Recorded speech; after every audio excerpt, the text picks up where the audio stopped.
근심의 부유물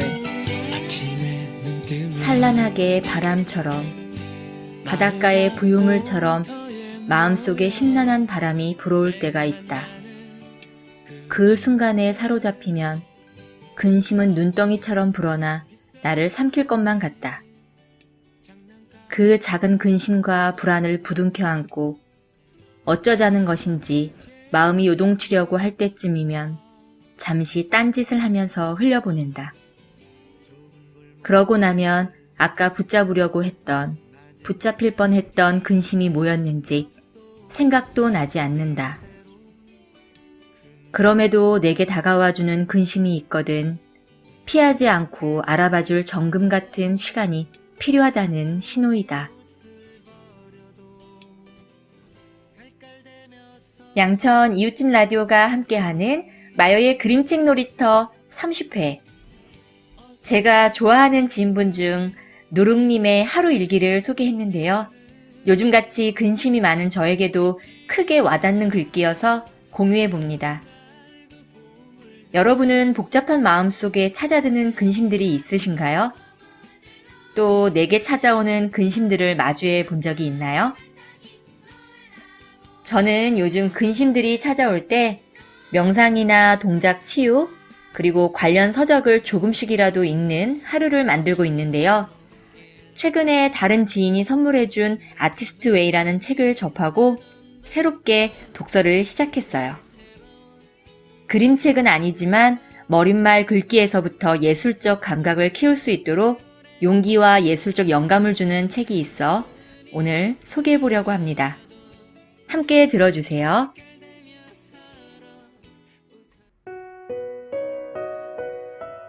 제목 아티스트 웨이 줄리아 카멜론 지음 임지호 옮김 출판사 경당 휘리리 예술은 일종의 정신적 거래이다. 아티스트는 몽상가다. 우리는 저 멀리서 가물거리는 창조적인 목표를 향해 나아가면서 신념을 행동으로 옮기는 셈이다. 이 목표는 우리 눈에는 보이지만 주변 사람들에게는 보이지 않는 것이다. 애석하게도 우리의 작품이 시장을 창출하지 시장이 작품을 창조하지는 않는다는 사실을 머릿속에 떠올리기는 좀처럼 어렵다. 예술은 신념의 활동이며 우리는 그 실천을 연습한다. 때로 여느 순례자처럼 우리도 예술을 위한 긴 여행을 떠나라는 부름을 받지만 응답을 하면서도 마음 한구석으로는 의심쩍어 한다. 하지만 우리는 결국 그 부름에 따른다. 나는 중국 칠기 책상 앞에 앉아 서쪽으로 허드슨강 맞은편 무틀 건너다 보면서 글을 쓰고 있다. 이곳 맨하튼 섬의 맨 서쪽변에 살면서 뮤지컬을 무대에 올리는 중이다. 맨하튼에는 물론 브로드웨이와 가수들이 있다. 하지만 내가 여기 있는 까닭은 예술이 나를 이곳으로 이끌어왔기 때문이다. 예술의 부름에 순종하여 나는 여기로 왔다. 맨하튼은 아마 미국 내에서 아티스트의 밀도가 가장 높은 곳이지 않을까? 내가 있는 어퍼웨스트 사이드 지역만 해도 첼로가 대목장에 솥대만큼이나 흔해 빠졌다. 이런 것들이 이곳의 풍광을 이루고 있다. 타자기를 두드려대고 무대를 살피는 나 또한 맨하튼에서는 낯익은 존재일 뿐이다.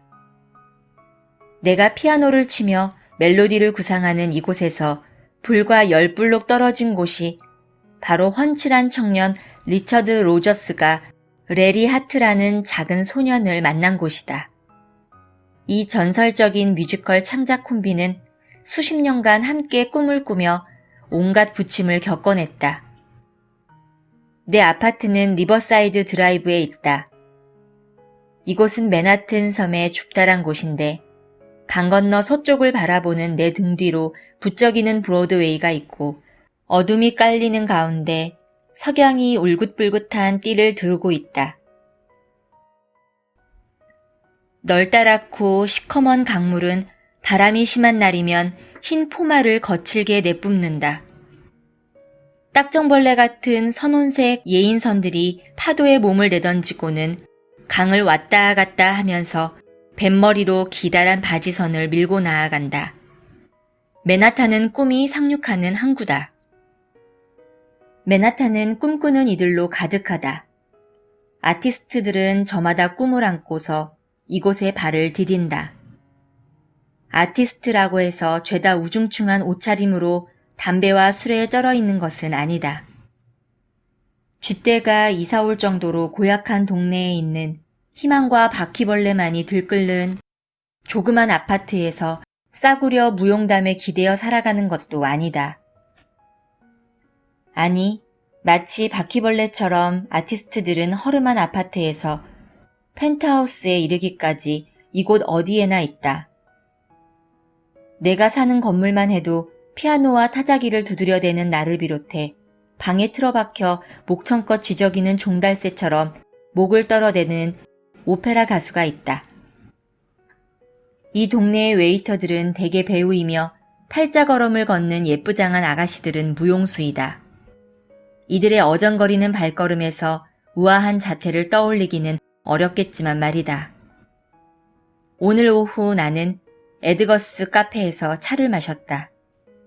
카페 이름은 바로 에드거 앨런 포에게서 따온 것으로 그는 요 아랫동네에 살다가 말년을 저 위쪽 브롱크스에서 보냈다. 레너드 번스타인이 살던 다코타 아파트의 창문을 들여다본 적도 있는데 이 아파트는 존 레넌이 사망한 곳이기도 하다.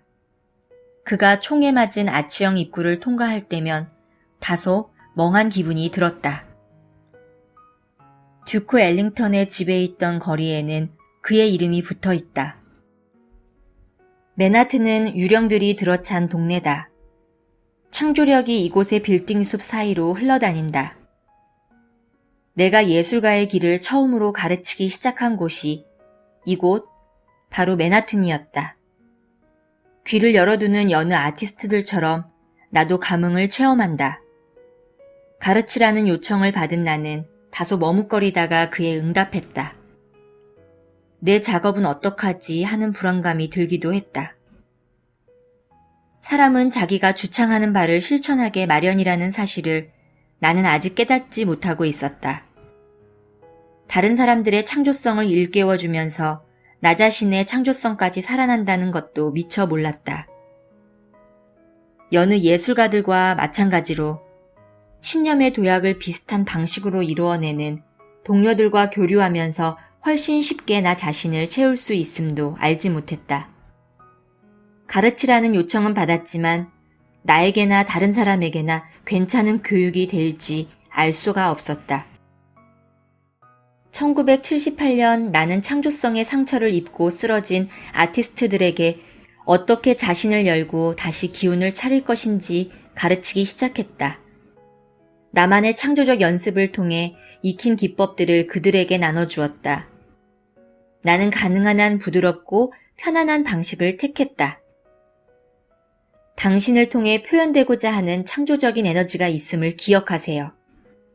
당신의 작품이나 자신을 쉽게 재단하지 마세요. 그런 것은 나중에 얼마든지 할 수 있습니다. 당신을 통해 신이 작품을 만들도록 하세요. 라고 가르쳤다. 처음에 나의 도구들은 단순했고 학생들도 거의 없었다. 하지만 두 가지 모두 10년 동안 꾸준히 하고도 엄청나게 불어났다.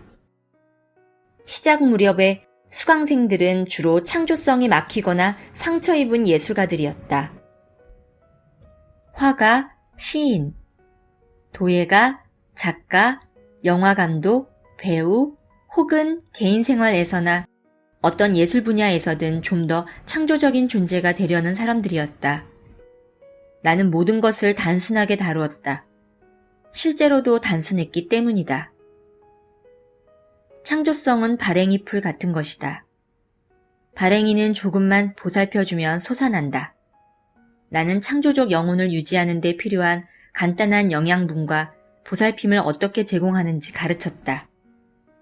사람들은 책, 영화, 그림, 사진을 점점 더 많이 만들어냄으로써 응답했다. 입소문이 퍼지면서 강의실은 사람들로 가득 찼다. 그러는 사이 나는 나만의 예술도 계속 만들어갔다. 희곡을 썼고 소설과 시나리오를 썼다. 장편 영화와 드라마를 찍고 단편 소설을 썼다. 시를 쓰고 행위예술도 했다. 이 일을 하면서 나는 창조적 기법과 교본을 더욱 추가해갔다. 그리고 친구인 마크 브라이언의 재촉 덕분에 그동안 써왔던 글들을 모아서 강의 노트를 만들고 책으로 묶었다. 마크와 나는 도움을 필요로 하는 수천 명의 사람들에게 책을 복사해서 붙였다. 그러면 사람들은 그것을 다시 복사해서 자기 친구들에게 보냈다. 그들은 창조성을 회복했다는 놀라운 이야기들이 들려왔다. 화가는 그림을 그리고 배우는 연기를 하고 감독은 다시 연출을 했다. 이렇다 할 만한 예술 분야가 없었던 사람들은 늘 하고 싶어 하던 예술에 착수했다. 순간적인 비약이 터진 경우가 있는가 하면 서서히 각성이 이루어진 사례도 있었다. 제러미 P. 타처는 돋보이는 창조성과 인간의 잠재력에 관한 책을 주로 내는 출판인인데 이 책의 초고를 읽고 출판을 결정했다. 그 사이 나는 책 내용을 12주 과정으로 나누어 각 섹션별로 특정 주제를 다루었다. 이 책은 12년간의 가르침과 20년간의 다양한 예술활동에서 추출해낸 결정체다. 처음에 나는 책 제목을 내면의 아티스트 치유라고 붙였다가 고심 끝에 아티스트 웨이로 정했다. 이 제목은 정신적 문제로서의 창조성을 설명하고 탐색하기에 적합했다. 그리고 나는 기적을 목격하기 시작했다. 나는 강연을 하러 여기저기 돌아다니기도 했다. 책 사인회 같은 공개적인 자리에서 사람들은 자신이 만든 CD, 책, 비디오, 편지 등을 건네주며 말했다. 당신의 책을 읽고 이걸 만들었어요. 정말 감사합니다. 가장 흔히 들을 수 있었던 말은 당신의 책이 내 인생을 바꿔놓았어요 였다. 명성을 얻었건 못 얻었건 악전 고투 중이건 잘나가건 간에 온갖 아티스트들로부터 이런 찬사를 들었다. 내 책을 읽은 화가들은 창조성이 막힌 상태에서 벗어나 대규모 전람회에서 입상을 했다. 작가들은 글을 못 쓰던 상태에서 벗어나 에미상이나 그래미상을 수상하기도 했다. 나는 다종다양한 인간들의 창조적 행로에 강인함과 생명력, 영감을 다시 불어넣는 위대한 창조주의 힘을 겸허히 깨달았다. 창조성이 막혀있던 50대 중반의 여성 작가는 희곡으로 작품상을 받았다. 오랜 세월 반주자였던 한 음악가는 화려한 솔로 앨범을 세상에 내놓았다. 오랫동안 잠재해 있던 꿈들이 위대한 창조주가 보살핌의 손길을 내미는 곳곳에서 활짝 피어났다. 사실 신에게 돌아가야 마땅한 감사를 내가 받았다. 나는 그저 정신적 매개체로서 위대한 창조주가 예술가들을 사랑하여 자신들의 창조성에 마음을 열도록 적극적으로 돕는다는 아주 중요한 사실을 전해주었을 따름이다. 제목 아티스트 웨이, 줄리아 카멜론 지음, 임지호 옮김, 출판사 경당. 오늘의 이야기였습니다.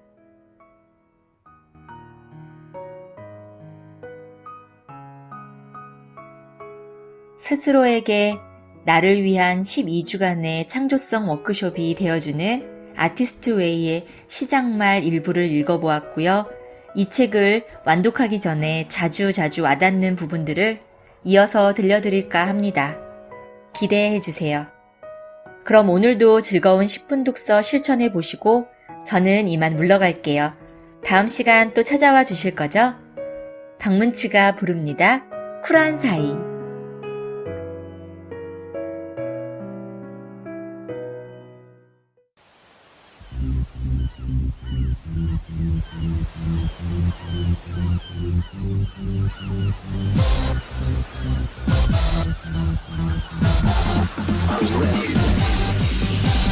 Jump